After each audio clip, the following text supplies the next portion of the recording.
Sí, sí, en Arizona, sí, sí, sí, es cierto. ¿Qué tal te va? ¿Qué tal te va por allí? ¿Te has aclimatado bien a Arizona? Bueno, llevas, ¿cuánto es? 3 años, ¿no? 3 años.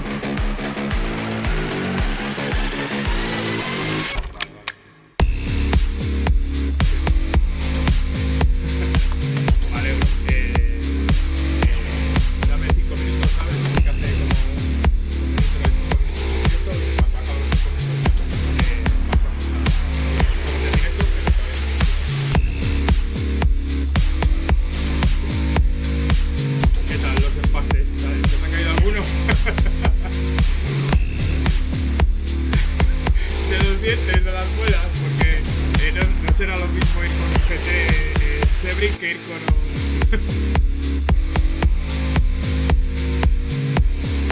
Sí, sí.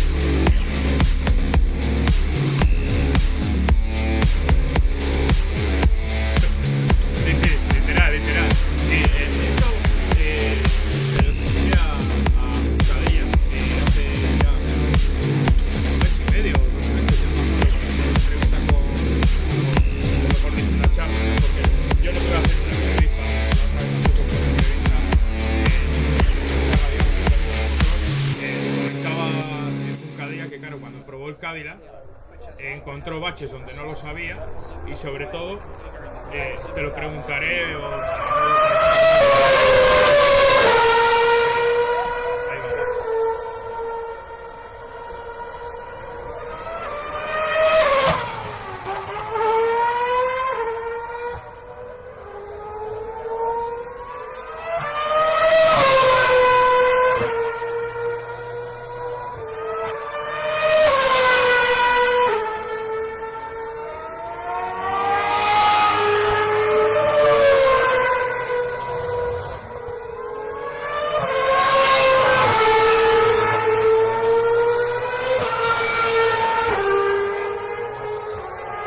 Perfecto,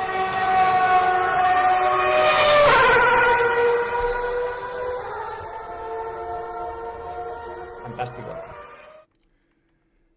Bueno, pues muy buenas, bienvenidos a un nuevo programa de Motorsport 360. Aquí estamos con Alex Riveras, piloto de Aston Martin. Muy buenas, Alex. Buenas, Ismael, ¿qué tal? ¿Cómo estamos? Pues muy bien, la verdad, y deseando de tenerte aquí hace tiempo, la verdad, y justo el timing ha sido perfecto, ¿eh? Porque te hemos cogido justo ahí después de los test de IMSA en Sebring, y la verdad es que mejor timing imposible. Sí, correcto. Justamente es el último test que tenemos antes del debut de la nueva bestia. Así que muy, muy contento, muy ilusionado. Sí, sí, sí. Bueno, primero, antes de nada, antes de empezar a hablar sobre todo del Hipercar, ¿no? Y de la temporada 2025. Yo quería repasar un poco lo que fue la temporada también 2024, ¿no? Porque tenemos aquí en imagen, ¿no? Como te he puesto al Aston Martin Vantage. Y es que la verdad es que la temporada 2024 para ti, yo creo que desde fuera, no sé cómo ha sido para ti personalmente, pero desde fuera ha estado bastante bien, la verdad, porque cuarto puesto en Daytona, después de varias retiradas, ¿no? Y este año también, joder, mala suerte también. Noveno en la clasificación de pilotos del IMSA, segundo puesto del equipo de Hereford Racing en la categoría GT de Pro, victoria también que conseguiste en Watkins Glen. O sea, ha sido un año en el IMSA, por lo menos el 2024. No está nada mal y os quedasteis a solo 2 puntos de conseguir la victoria como equipo en GTD Pro. Os ganaron el famoso Rexy en este caso.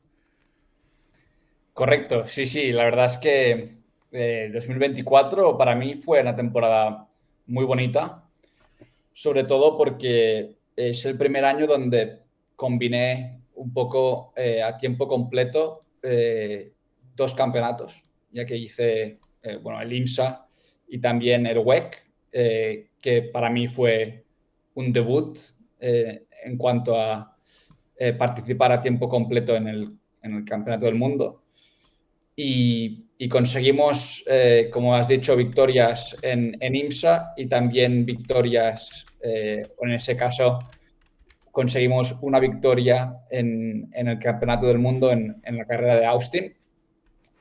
Y prácticamente hasta la última carrera estábamos luchando por ambos campeonatos, con lo cual, sin duda, una temporada que recordaré siempre pues, con cariño y un poco porque a pesar de que no conseguimos lograr el título, conseguimos muchos podios, muchas victorias y trabajamos muy bien como equipo.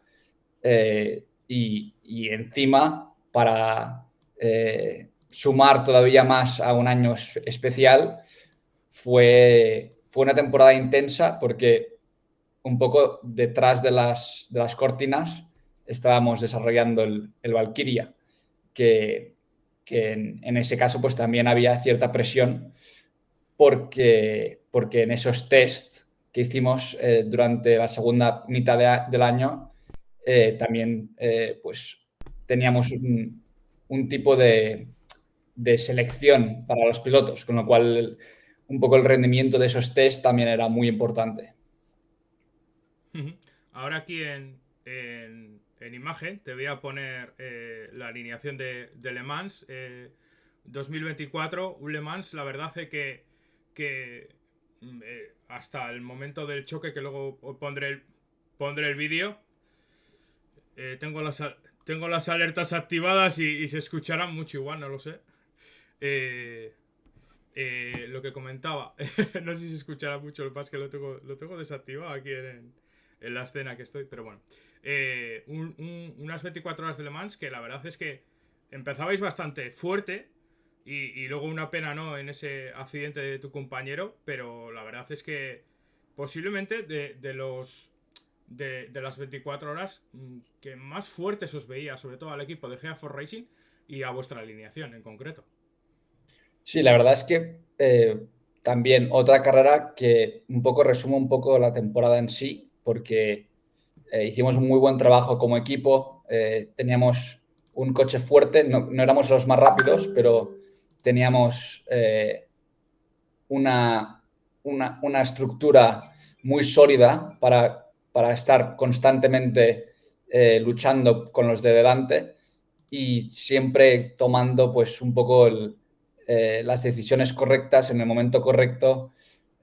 Tuvimos una noche durísima en Le Mans con muchísima lluvia, con condiciones a veces un poco prácticamente inconducibles y conseguimos salir de toda esa melee, todo ese caos sin ningún tipo de rasguño en el coche, ¿no? Con lo cual, una pena porque como tú has dicho, pues hasta el momento del accidente todo apuntaba muy bien, íbamos segundos en ese momento y quizás luchar por la victoria habría sido complicado, pero un podio en Le Mans habría sido un resultado de ensueño y nada, pero al final para mí también era muy importante hacer un fin de sólido, ¿no? En Le Mans. Ahí es cuando teníamos a toda la gente de Aston Martin, toda la gente de la estructura senior que van a tomar todas las decisiones de cara al hipercar y para mí era importante pues, hacer una buena quali. Creo que en quali hice quinto, cuarto por delante de mi compañero, que ha ganado Le Mans varias veces. Con lo cual, a nivel personal, pues estaba muy, muy satisfecho con el trabajo y pues un Le Mans especial, seguro. Aquí te voy a poner el accidente que lo habrás visto varias veces, pero joder, aquí coge la zona más húmeda y cómo se le va a tu compañero. Sí, tío, eso es una de las consecuencias de las carreras con más de una categoría, ¿no? Como es tanto el WEC como IMSA, donde la comunicación y un poco la cooperación entre las dos categorías es súper importante. Y aquí mi compañero, pues como tú dices, no acaba de comunicarse del todo bien con el prototipo que venía por detrás, que creo que era un Ferrari, era el Ferrari de calado, el número 51, creo. Y, y en ese momento, pues mi compañero estaba un poco dudando de si podía atacar el interior de Indianápolis o no, que es el nombre de la curva. Y en el último momento, pues decide dejarle espacio al prototipo, pero al tomar esa decisión, las ruedas exteriores, en ese caso las de la izquierda, tocan un poco la zona que está todavía mojada, pierde el culo y a partir de ahí ya se convierte en un pasajero, ¿no? Una gran pena. Sí, además, se escucha en el audio. Aquí no se escucha bien, pero si lo pones en casa ahí con el volumen un poco alto, en la cámara, digamos, de dentro del coche, la onboard, se escucha como decir a Daniel Mancinelli, ¿no? Era, si no me equivoco. Sí, sí, Eh, Daniel. eh, sí, no, como diciendo, la he liado. Sí, sí. Sí, sí, una Pues pena, pero pasa bueno. muy rápido, tío. Ahí llegamos a 270 y pico, 280 en esa curva. Sí, Con sí. lo cual es que de repente pasas de estar luchando por la victoria más grande de tu vida y en un segundo estás fuera. Sí, sí. Eh, Ahí vemos a tu compañero Daniel y la verdad es que fíjate que yo le doy un poco a un simulador y siempre que llegas a esa curva, eh, no es una falsa curva, pero es una curva, lo que dices tú, que llegas a mucha velocidad y como te salgas un poco la trazada y en este caso con pista mojada y sobre todo lo que nosotros no percibimos ni desde casa viendo la carrera, ni muchas veces estando en el propio circuito, es esa zona sucia que tiene un poquito de goma, polvo, arena, que yo creo que arena en este caso no, pero polvo que se junta y también polen, diría yo, ¿no? Que también en Le Mans hay mucho en esa época del año. Justo cuando se sale Daniel Mancinelli, en este caso, se une todo, ¿no? Es una concatenación de cosas en este caso. Correcto. Aparte, como ya sabes, si haces simulador en Le Mans, esa curva es una curva donde tienes muchísimo apoyo en las ruedas exteriores, porque tienes que mantener el coche lo más pegado posible a la parte derecha de la pista para poder frenar para la siguiente izquierda, ¿no? Con lo cual es una curva de muchísimo downforce, de muchísima precisión, porque haces un error, un pequeño error de línea, de trazada, de entrar un pelín demasiado rápido, de entrar con un pelín demasiado freno y pierdes el culo de forma radical, de forma muy sin aviso, ¿no? O sea, es una curva para mí de las más difíciles del circuito, pero si encima incluyes que el trazado pues, está en condiciones subóptimas, pues es todavía más difícil. eh, yo cuando la cojo en el simulador, cuando hago el circuito de Le Mans, siempre digo que, y con algún amigo lo comento, que es mucho más difícil o mucho más fácil hacer con un proto, ¿no? El tiempo y mucho más fácil de corregir, ¿no? Bueno, voy a frenar un poco más tarde en esta curva para intentar recuperar el tiempo anterior, pero llevando un GT al final es todo más crítico, más no a la décima, sino a la milésima muchas veces. Y en un circuito tan largo aún más todavía. O sea, yo lo veo más difícil sacar el tiempo a una vuelta al Le Mans con un GT que con un proto, en este caso.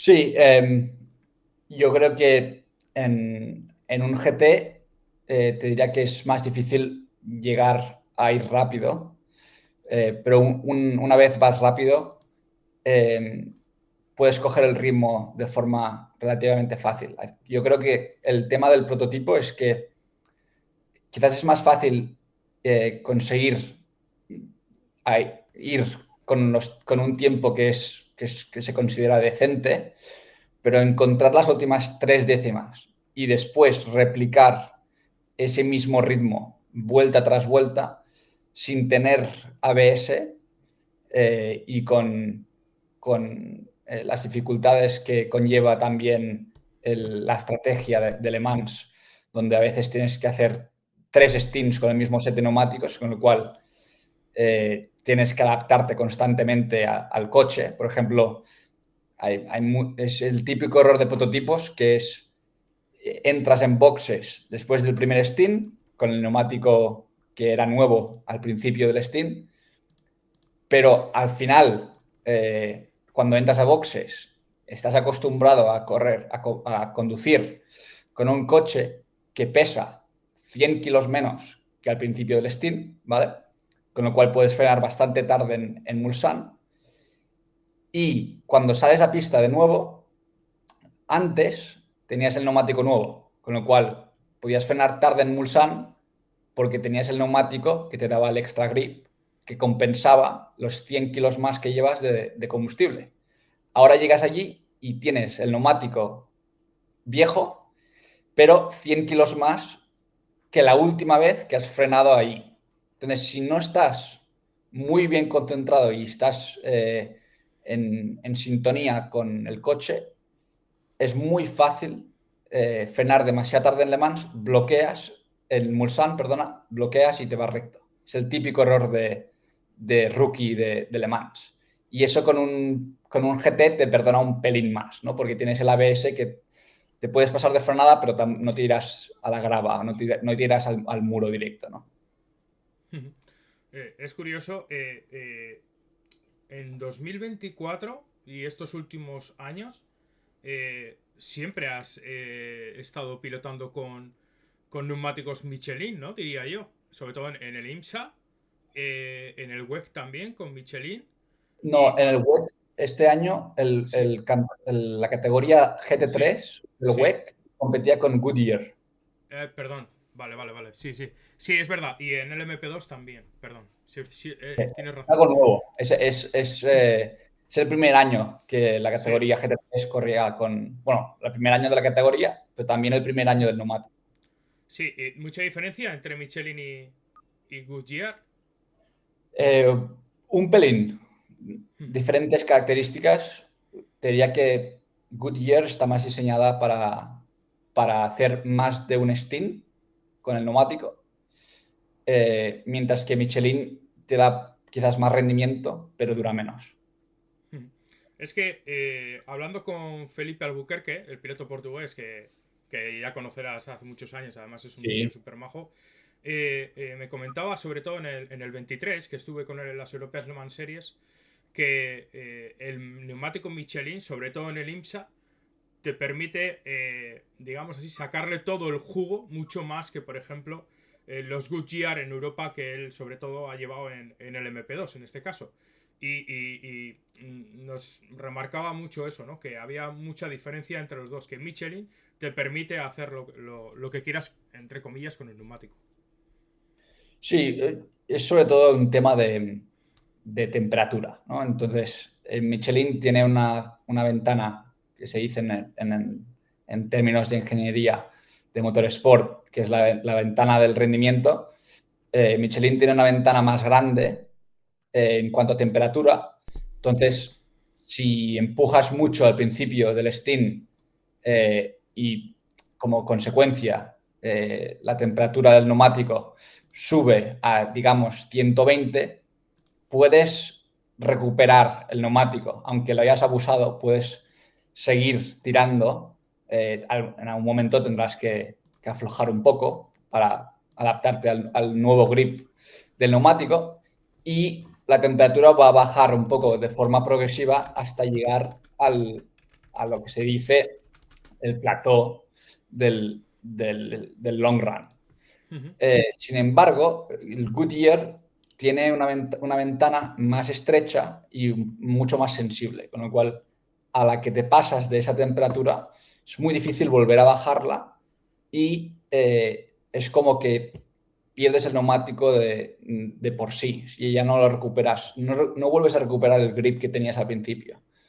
Y eso significa que sí que puedes atacar. De hecho, el neumático en cuanto a grip tiene bastante grip, pero pagas una consecuencia mucho más alta con el Goodyear, con lo cual necesitas un poco más de paciencia, ¿no? Necesitas un poco más de... cuando sales de boxes y estás luchando con gente, es el saber decir, bueno, voy a dejar que estos dos se maten entre ellos, pero yo me voy a mantener a mi estrategia y voy a cuidar el neumático para que dentro de media hora esté en la posición para adelantarlos y un poco pensar más a largo plazo, ¿no?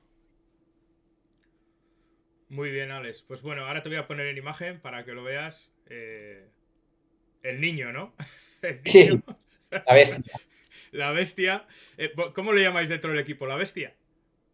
Pues no, Sí, no tenemos apodo de momento. sí. Bueno, tú le llamas la bestia, ¿no? Sí, Concreto. yo le llamo la pequeña bestia. Bueno, pues permíteme unas palabras. No está nada mal para un chaval que empezó, como digamos así, en un equipo de renombre, ¿no? Como Epsilon Euskadi en su momento, ¿no? Y pasando por la Porsche Super Cup. Una Porsche en la cual había mucho nivel y muchos pilotos han llegado muy lejos, entre ellos tú.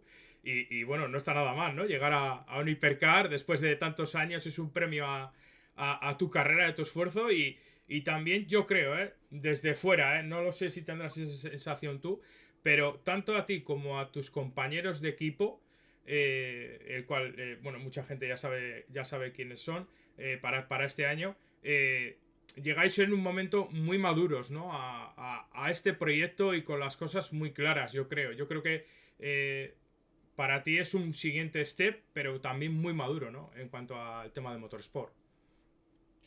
Sí, estoy de acuerdo en ese aspecto. Creo que, bueno, para empezar, gracias por las palabras, pero es algo como tú dices, es un premio, una consecuencia quizás a muchos años de haber trabajado y de haber estado a pie de cañón con el equipo e intentar pues dar el máximo de mí mismo, pero también he tenido mucha suerte, ¿no? Porque al final, como siempre se dice en las carreras, hay que estar en el momento adecuado, en el sitio adecuado, con la gente adecuada y en ese caso, pues en mi carrera deportiva he tenido la suerte de en varias ocasiones poder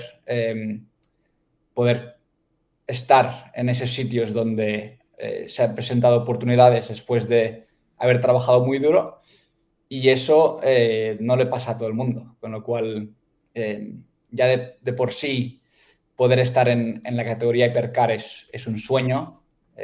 Hay muchísimos pilotos con los que he corrido que tienen igual o más talento que yo, que se merecerían estar en la categoría Hypercar y hay muy pocos que lo consiguen, ¿no? Entonces, es un privilegio, un honor y bueno, de hecho, de pilotos españoles hasta ahora solamente vamos a ser dos.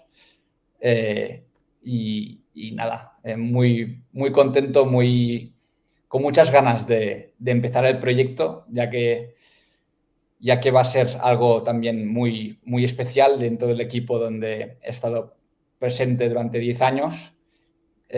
Pues culminar el proyecto con este tipo de coche, con este tipo de estructura, es un sueño hecho realidad.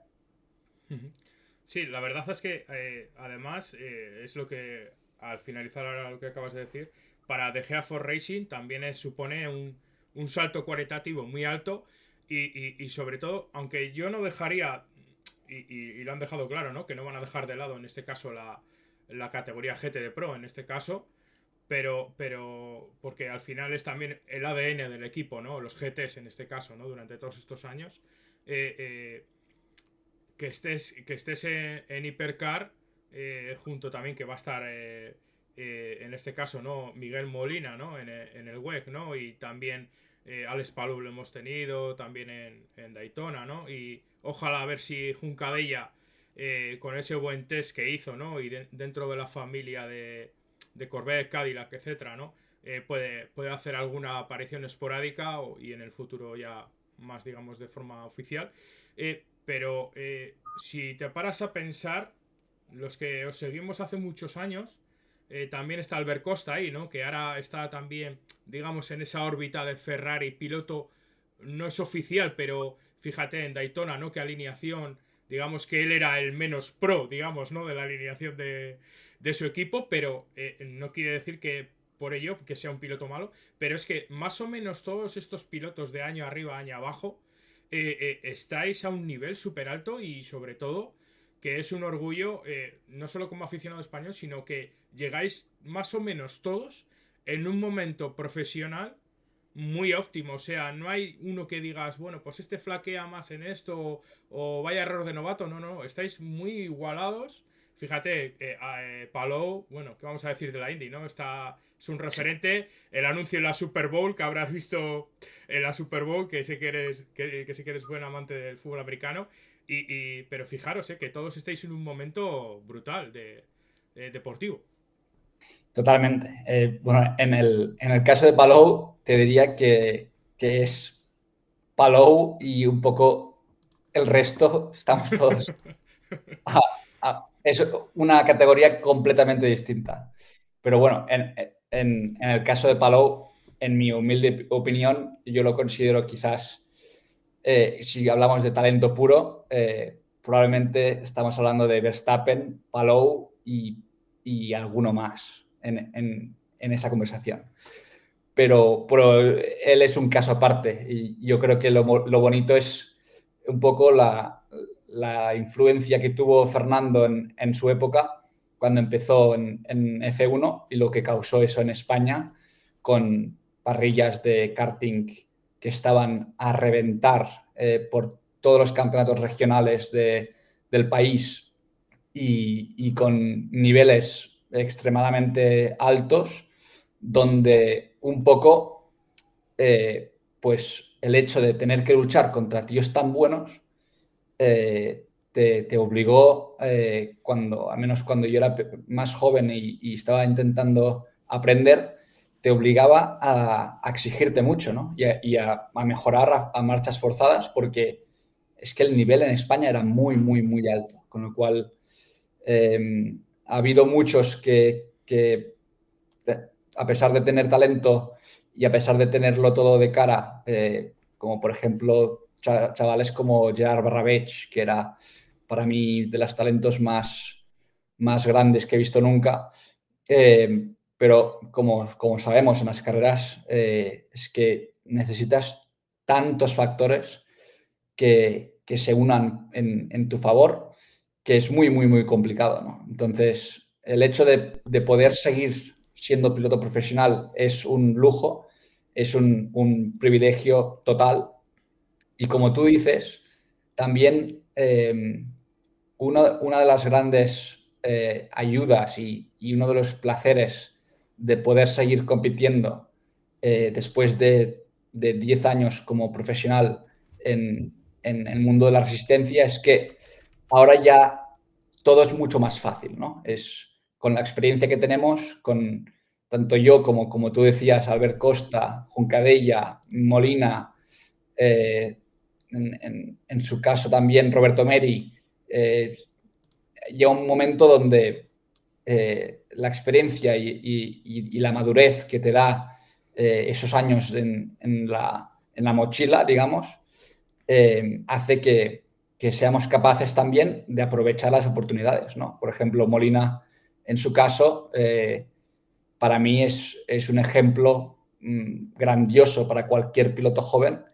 donde ha tenido una trayectoria donde no siempre ha sido fácil, pero ha sabido aprovechar, ha sabido dar la talla cuando realmente importaba. Y ahora mismo en Ferrari, después de ganar Le Mans el año pasado, te diría que intocable, ¿no? Es una referencia. Con lo cual, pues digamos, para mí, estar en la misma conversación que todos estos nombres también es un privilegio. Sí, sí. Hombre, y este año, sobre todo, cuando vais a Alemán con este. Además, vais a ser el foco, ¿no? De este año en muchos sentidos. O sea, tienes que poner tu mejor cara, ¿eh? Para las fotos. Sí, Sí, básicamente, bueno, el tema está también es que somos el único coche nuevo. Entonces, sí. te diría que en 2023, cuando hice mi debut en Le Mans, ese fue el primer año de los hipercars, ¿no? Entonces, todos los coches tenían mucha atención, pero un poco atención dividida.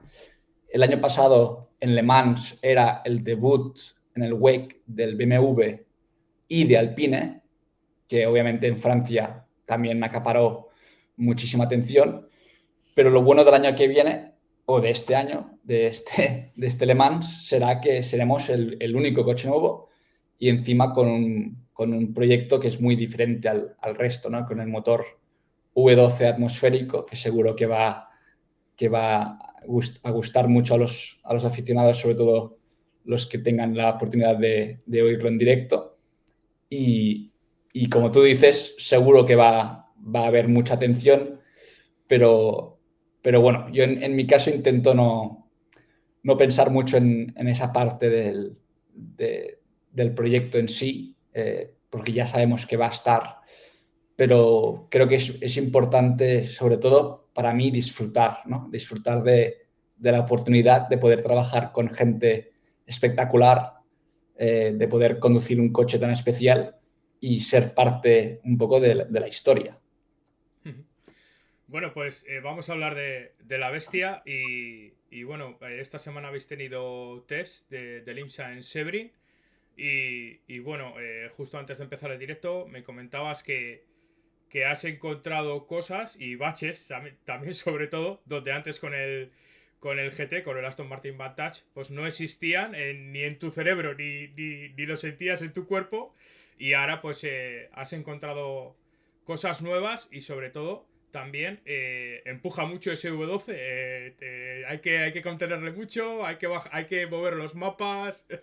Cuéntame. Sí, pues sí, tío, es justamente como te decía, acabo de llegar ahora de Sebring. Para los que no lo saben, Sebring es un circuito muy, muy, muy antiguo, con un asfalto que es todavía el mismo asfalto que había cuando se utilizaba esa zona para un aeropuerto militar durante la Segunda Guerra Mundial, con lo cual el asfalto de por sí nunca se ha reasfaltado y los baches son descomunales, ¿no? Con lo cual, con un GT ya es muy, muy, muy bacheado, pero cuando pasas a un prototipo, claro, al principio tu cerebro le cuesta bastante computar un poco lo que está pasando porque es que hay baches en todo el circuito entero. O sea, estás un poco botando dentro del coche, saltando dentro del cockpit, o tu cerebro está constantemente en movimiento con el casco porque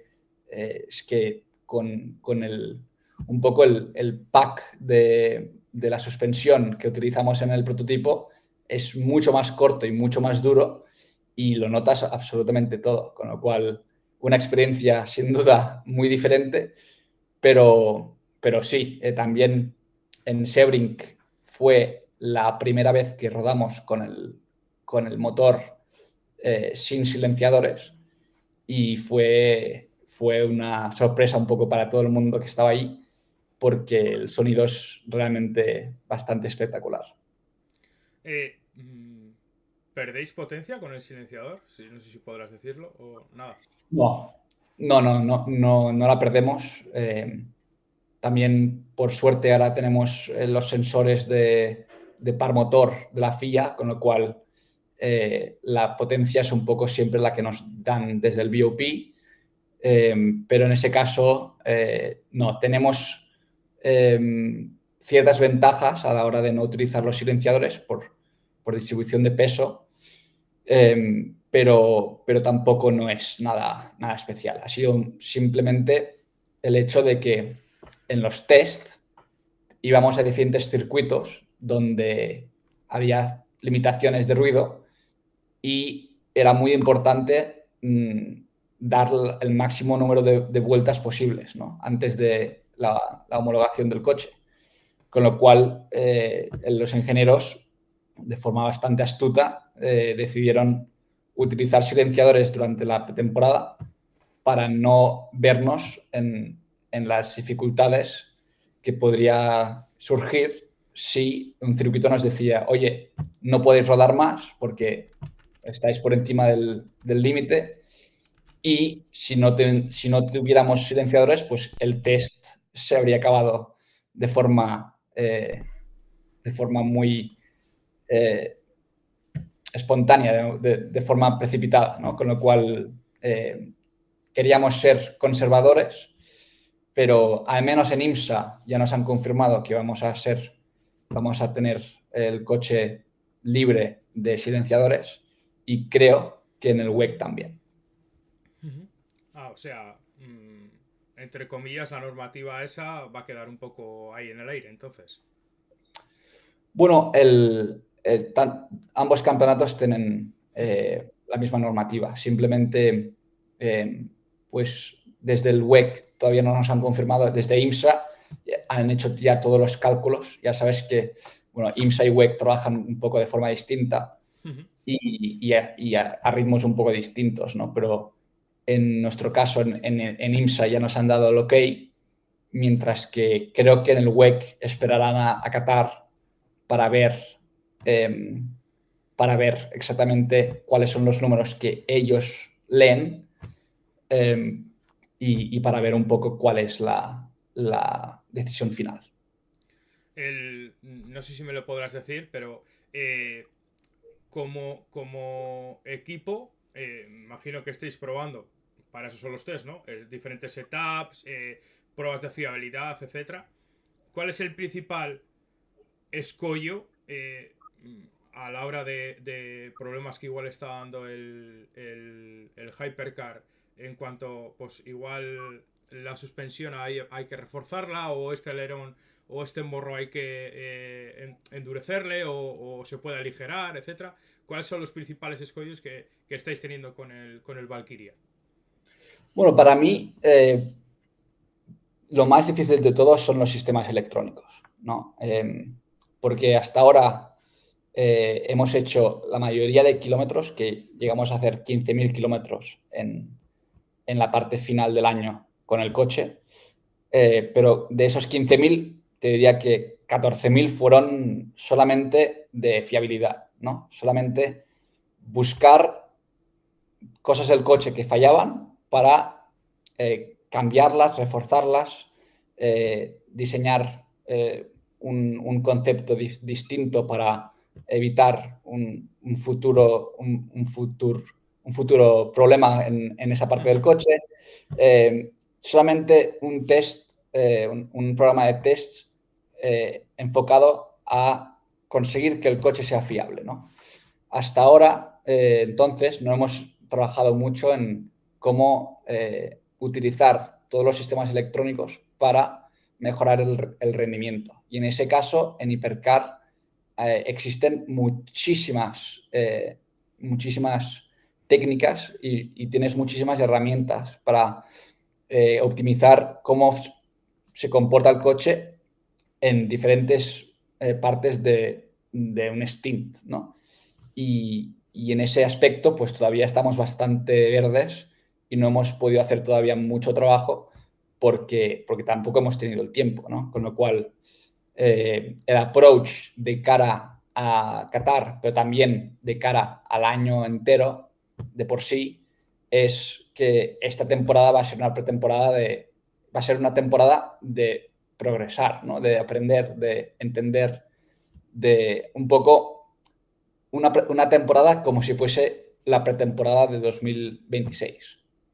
Sí, madurar, ¿no? En este caso el Hipercar, el Valkyria, por lo menos es lo que intentas decir, ¿no? Yo creo, ¿no? Madurar el proyecto y sobre todo lo hemos visto también en otras marcas, ¿no? Por ejemplo, el Porsche Penske, ¿no?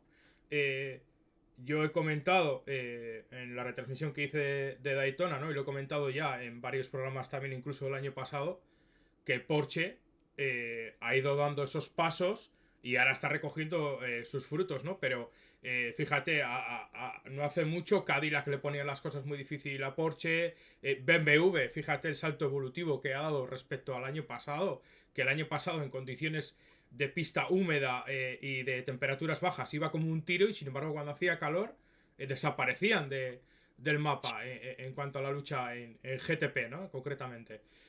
Sobre todo en el IMSA, en el web, como lleva el soporte WRT, es distinto. ¿A vosotros os va a llevar el mismo, digamos así, equipo de mecánicos, etcétera? ¿Quién os va a dar soporte? ¿Aston Martin Racing como equipo o cómo va a ser o de Hertford Racing? ¿Cómo es exactamente la estructura del equipo? Bueno, la estructura es el equipo es The Heart of Racing Team, Aston Martin, y es un poco un mix de gente de todos lados, ¿no? Tenemos, obviamente, el apoyo del fabricante del coche, que es Multimatic, con lo cual tendremos a ingenieros también de Multimatic bueno, que ya están, que forman parte del equipo. Tenemos a gente de Aston Martin del equipo de F1 involucrados también en el proyecto.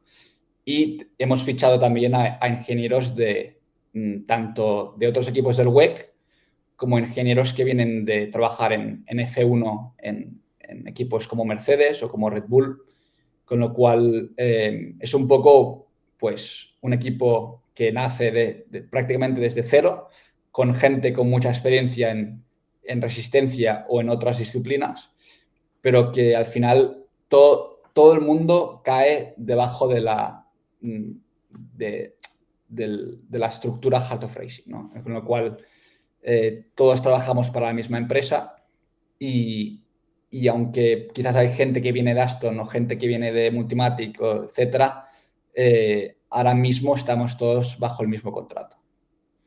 ¿Cuántas unidades tenéis ahora mismo, como se diría, ¿no? Ahora, en línea, ¿no? ¿Cuántas unidades tenéis preparadas? Porque me imagino que serán diferentes las unidades del WEC y del IMSA, ¿no? Igual tenéis 6 protos, o sea, 6 Valkyrias preparados, o 5 o 4, no sé cuántos.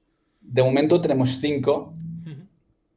Tenemos el coche de IMSA que, por curiosidad o por casualidad, va a llegar esta semana aquí. Creo que está haciendo el shakedown hoy en Inglaterra. Tenemos el coche que va a competir en IMSA, que es completamente nuevo. El coche de tests de IMSA, que, que va a estar básicamente por la mayor parte del tiempo en América y también va a ser el coche de recambio, pues si tuviésemos algún percance. Y luego tenemos los 2 coches que van a competir en el WEC con el coche ahora mismo de recambio en el proyecto del WEC. Pero la idea es de acabar tendremos un total de 7 unidades a partir del mes de mayo para tener más coches de test y poder tener un coche de recambio por unidad en la carrera de Le Mans, ¿no? O sea, que tanto el 007 como el 009 tengan sus propios coches de recambio, un coche de test en Europa, eso ya serían 5, y luego los 2 de IMSA. Eh, eh, no has tenido la oportunidad de probar otro hipercar, en este caso con motor turbo, pero ¿qué feedback te aporta a ti, en este caso, el motor del Valkyria? Porque claro, vosotros sois un motor atmosférico contra motores turbo, que además unos motores turbo que tienen una evolución ya de muchos años, sobre todo con la tecnología híbrida, ¿no? ¿Qué, qué notas tú en ese motor que te pueda aportar diferente respecto, o qué handicap y qué ventajas tiene, ¿no? Respecto a esos motores turbo? Pues sinceramente el feedback del motor ha sido de las partes más fáciles del proyecto, porque estamos trabajando obviamente con la gente de Cosworth, que también en el equipo tendremos a muchísima gente que viene directamente de Cosworth, pero debajo de la estructura de Heart of Racing. Y la gente de Cosworth saben muchísimo. Tienen ese motor, el V12 lo tienen muy por la mano, y encima estamos cogiendo un motor de 1100 caballos y lo estamos bajando a 520 o 550. Con lo cual han hecho un trabajo magnífico a la hora de hacer que el motor sea lo más fino posible y que el consumo de gasolina también sea el menor posible. Y en ese aspecto, pues es un grandísimo motor, ¿no? Yo creo que el hecho de que no tenga que trabajar con el sistema híbrido también reduce muchos problemas de fiabilidad que otras marcas encuentran, que en ese caso creo que nos va a favorecer bastante, sobre todo el primer año. Y también el hecho de que todo sea mucho más simple, ¿no? No tenemos turbo, no tenemos híbrido, es un motor de la vieja escuela, A pelo, pero ¿no? Que se suele decir. totalmente a pelo y con gente que conoce muy bien el motor y que lo entiende a la perfección. Con lo cual, en ese aspecto, muy, muy contento.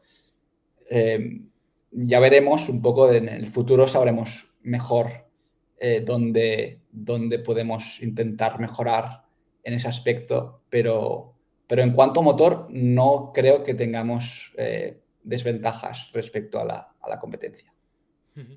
Bueno, toca madera y esperemos que no sea como el Hypercar de Alpine, ¿no? En este año pasado en Le Mans, Sí, que todo, fíjate, una marca como Alpine y tal, y lo que fallaron fue en tener un motor, yo creo, muy amarrategui, ¿no? Y además, poco, no poco evolucionado porque tenía muchos años ya ese motor, pero fíjate, cayeron los dos en nada, en un momento se borraron de Le Mans. totalmente. Sí, Sí. sí. Me preguntan que qué circuito o parte del circuito disfrutas más y cuál es el que menos. Me imagino que sea en cuanto al IMSA. Pues te diría que en cuanto a IMSA, mi circuito favorito probablemente sería Road América. Es un circuito totalmente espectacular, eh, pero no te diría un circuito que no me guste en IMSA. La mayoría de circuitos en América son espectaculares. Quizás en su momento, cuando competíamos en Lime Rock, ese era un circuito un poco más aburrido, un poco más seco, con menos carácter, un poco menos de personalidad que el resto de circuitos. Pero todos los que competimos en América son muy especiales.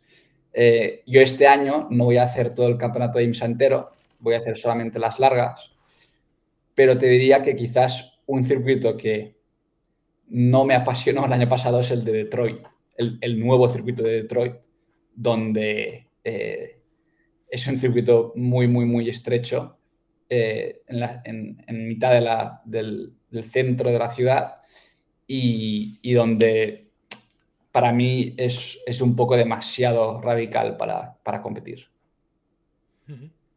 Eh, eh, en cuanto a físicamente, Alex, ¿te has tenido que preparar de forma diferente? Yo sé que físicamente eres un tío que lo ocurra, aunque muchos pilotos tienen, digamos así, esa tendencia, ¿no? Publicar todo el día que están en bicicleta, que están en el gimnasio. Tú no sueles publicar ese tipo de cosas en general, ¿no?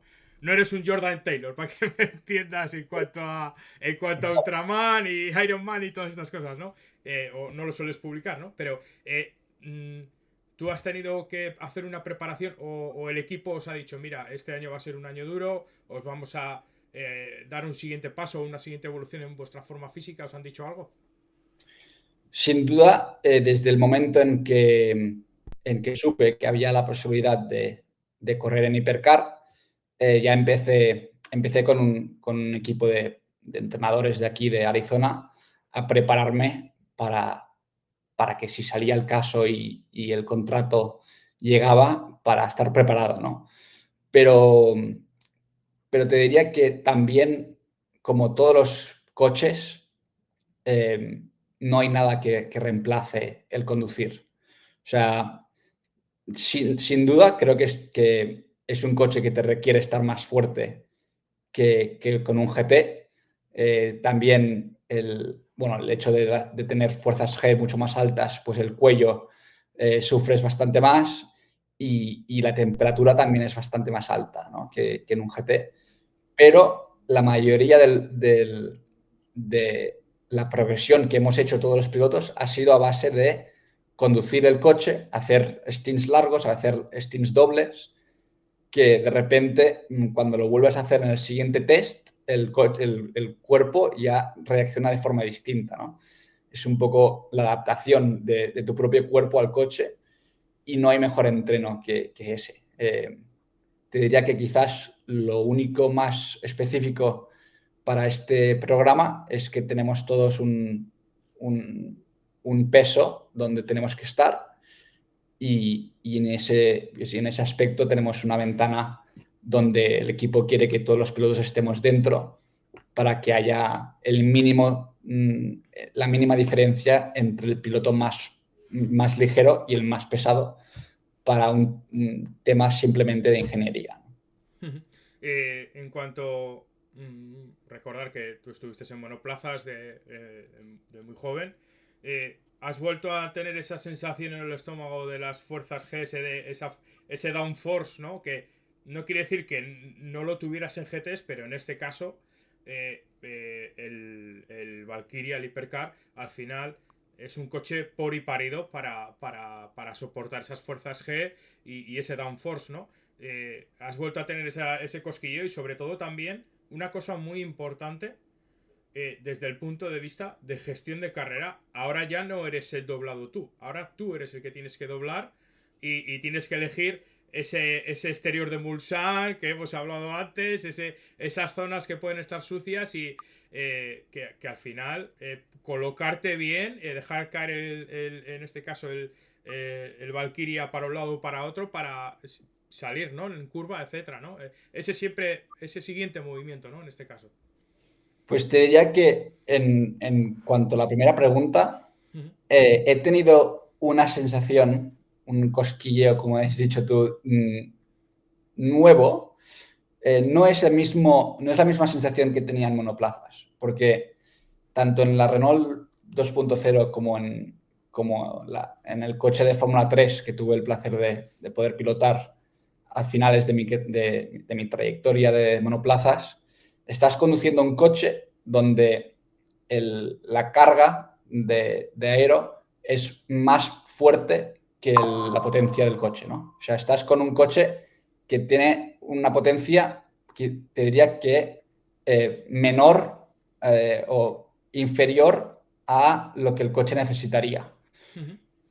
Con el F3, por ejemplo, lo único que intentas es mantener el paso por curva lo más alto posible porque el motor es pequeño, pero el coche tiene un downforce espectacular, ¿no? Sin embargo, el Hypercar es distinto en ese caso, porque el Hypercar tiene, te diría, más potencia de la que puede controlar. O sea, es un coche que tiene, te diría, demasiada potencia, porque el peso en sí es bastante alto.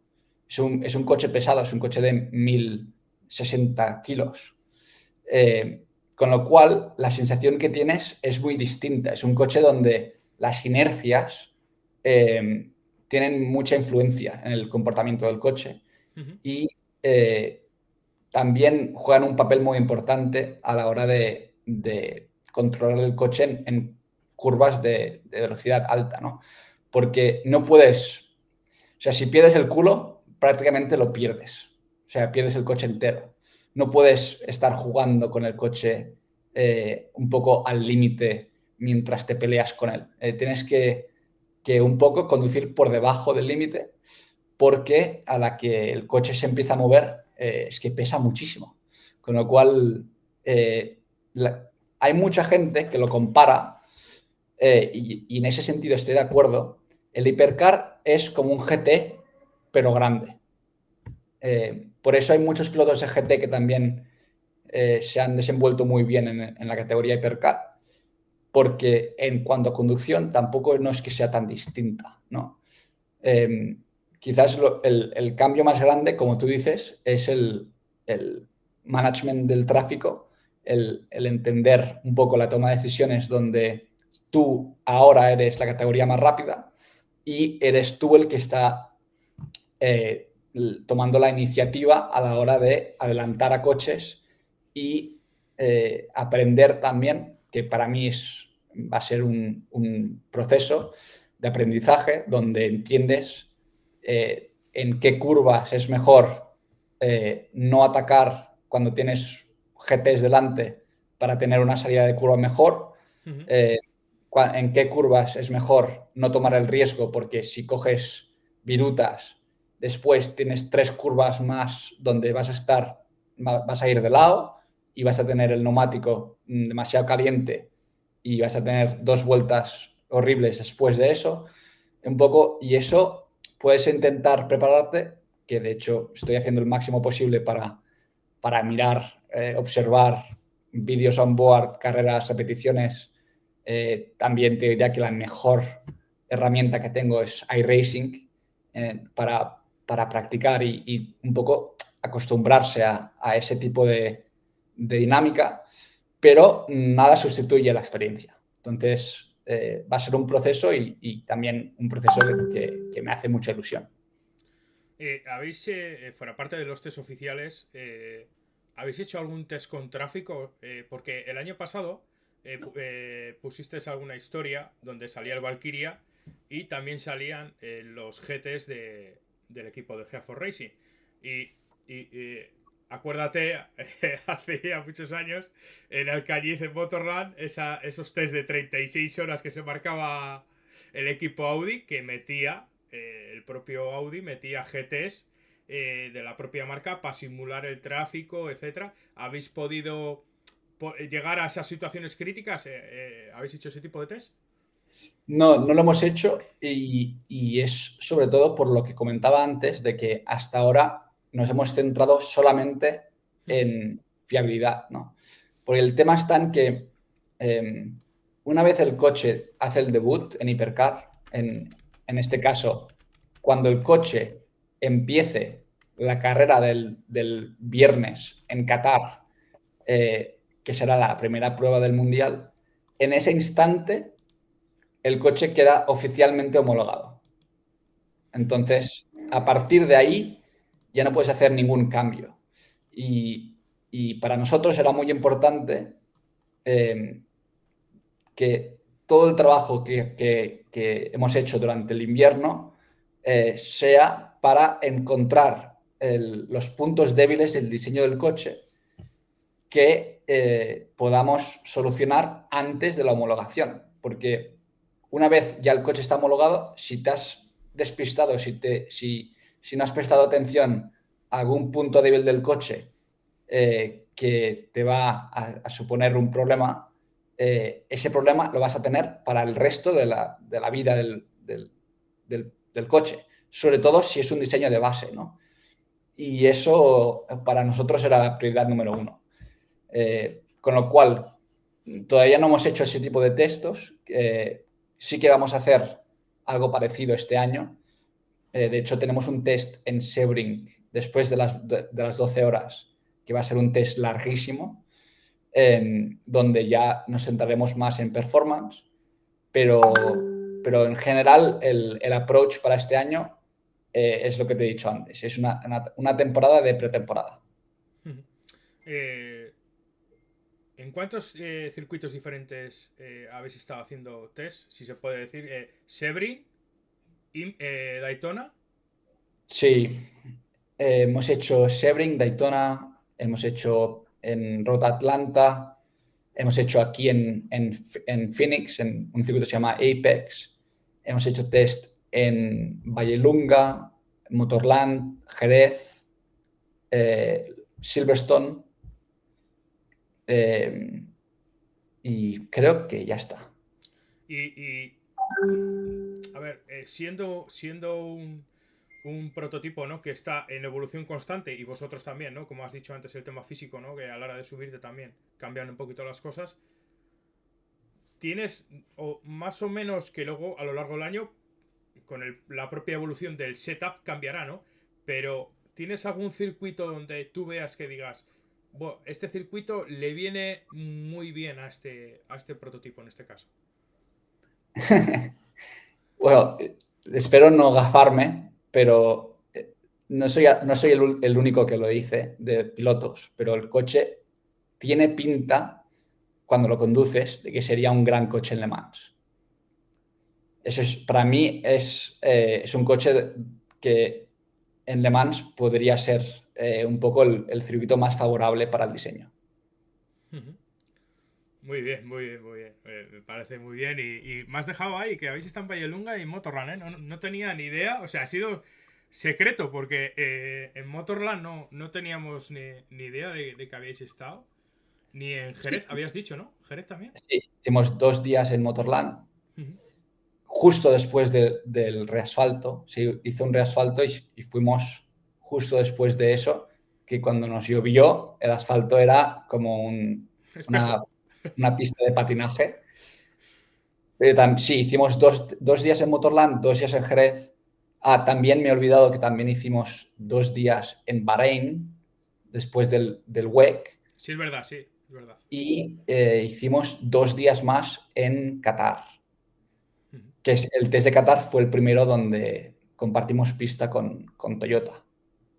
Ah, curioso. Sí, sí, sí.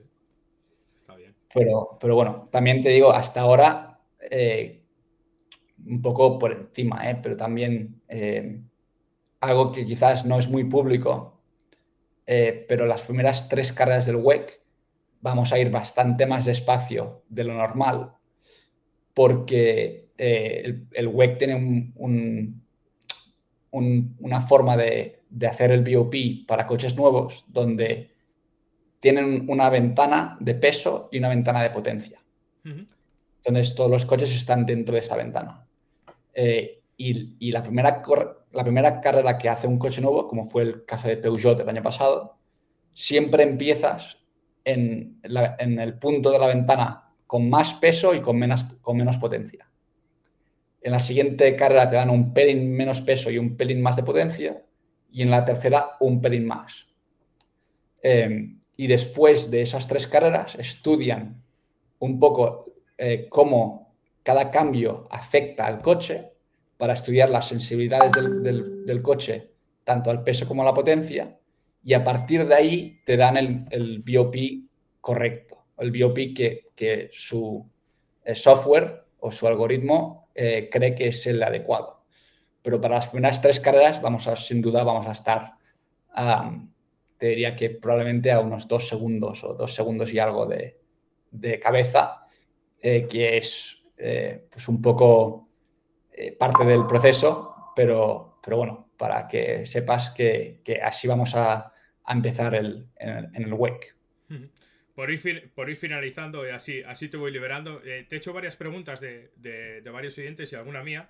Y me preguntan, un chico que se llama Andrés, ¿cuál es, si habéis tenido que reforzar el casco o qué tal es el sonido, ¿no? Dentro del Valkyria, si se oye mucho dentro del prototipo, el sonido del motor. Pues sinceramente no, han hecho un trabajo muy bueno. Ya el Valkyria Pro de por sí, el de circuito, el que puedes comprar por el precio barato de 5 millones de euros, eh, el equipo tiene uno en Phoenix, o el propietario del equipo tiene uno que hemos podido probar de vez en cuando, y desde dentro del coche es mucho más silencioso. Han hecho un cockpit con una protección de sonido bastante importante, porque es que suena mucho menos dentro del cockpit. Lo que sí que hemos tenido es que estamos desarrollando el sistema de ventilación para cada piloto, porque como en los hipercars, pues la ventilación es bastante menor al de los GTs, con lo cual la temperatura es bastante más alta, y lo que hemos visto es que la mayoría de equipos han acabado pues utilizando el sistema de ventilación directa al casco, que es con este tubo que se llama helmet blower, Sí, el de arriba, donde ¿no? O el costado, ¿no? sí, el de arriba estamos, ahora mismo te puedo enseñar el casco Sí. que tengo aquí justamente recién llegado de Bahrein, donde tenemos este pegote negro. Joder, ¿y eso? Ahí va conectado, ¿eh? Joder.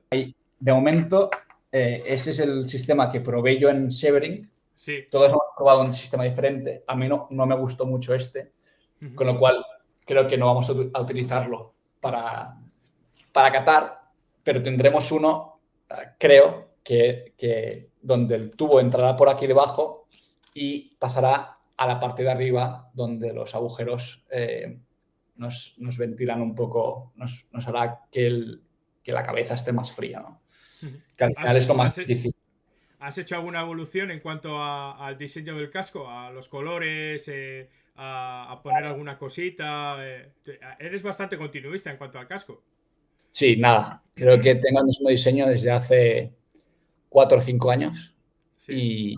y no creo que vaya a cambiar. Sí, soy bastante simple en ese aspecto. Vale, Alex, la verdad es que ha sido un placer tenerte aquí en el programa. Ya te voy liberando. Tendría 1000 preguntas más, pero bueno, ya llevamos un rato bueno hablando y sobre todo, pues desearte mucha suerte para este año. A ver si nos podemos ver en Le Mans, porque Sí, yo...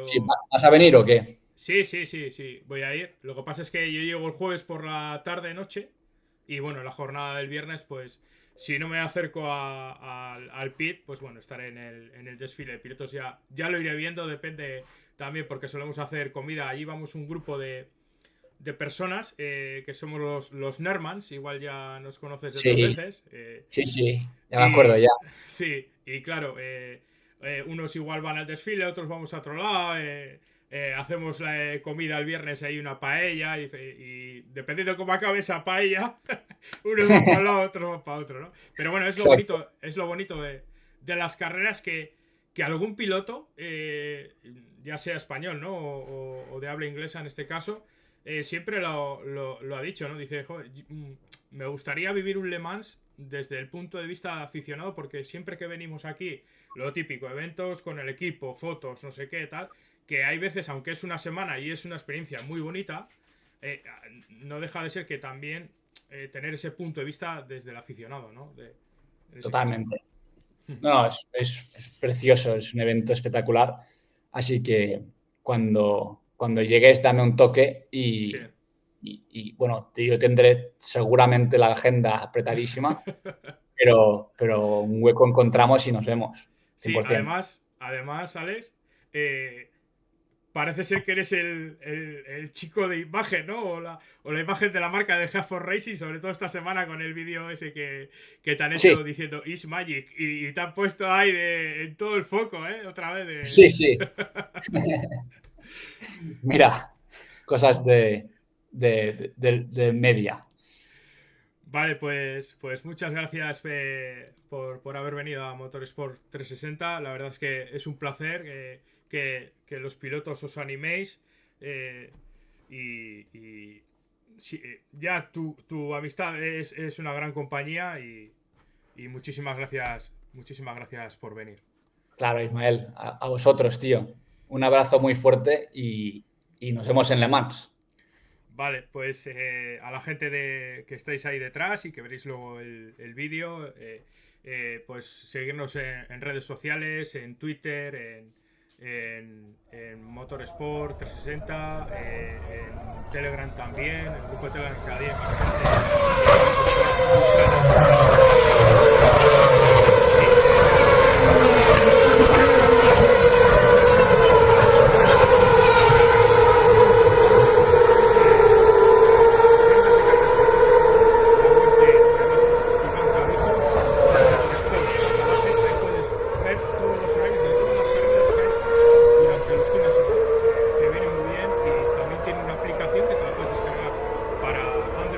hay más y ahí puedes ver los horarios de todas las carreras. Bueno, pues muchas gracias.